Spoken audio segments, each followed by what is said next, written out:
Education is about to go through a series of reforms with a view to more accurately assess, pinpoint, and remedy problems in the education system. Here's Keisha Adley with more. Education Minister Jerome Fitzgerald told Parliament last evening during the midterm budget debate that one of those reforms will place a minimum requirement on students sitting the BJC examinations usually taken in the 9th grade.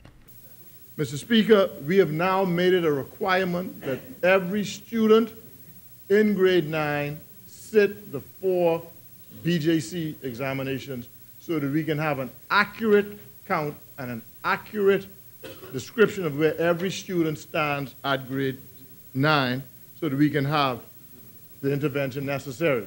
An education intervention will also include scrutiny on school leadership, teacher training, and student achievement, among other things. Meantime, Minister Fitzgerald is looking to lower mandatory school attendance to 4 years old as opposed to 5, and raise the graduation rate, which has hovered over 50% for the last 15 years, to 75%. He also made this observation about BJC results, which saw their best in 10 years. 3,664 students are enrolled in 36 public high schools throughout the Commonwealth of the Bahamas.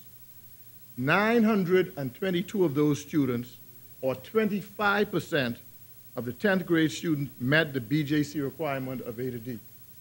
The best BJC results we've ever had, and only 25% met the new standard for minimum requirement, Mr. Speaker, inclusive of mathematics, English, a science, or social science.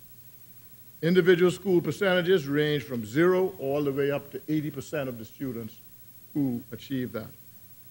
1,478 students, or 40% of 10th grade students, are deficient in 1 to 3 subjects.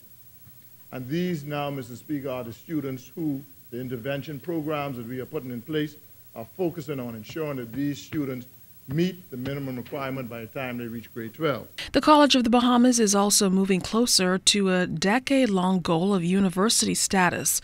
Minister Fitzgerald made this announcement about realizing that goal.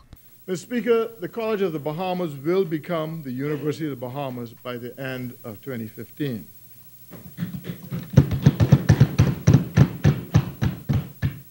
As you are aware, becoming a university is a process with many checks and balances. And this process has been underway now for several years.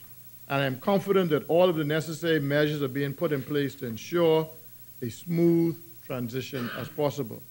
Minister Fitzgerald says he's looking forward to, among other things, from a new University of the Bahamas, localized research which will inform policy decisions. Keisha Adderley, ZNS Network News.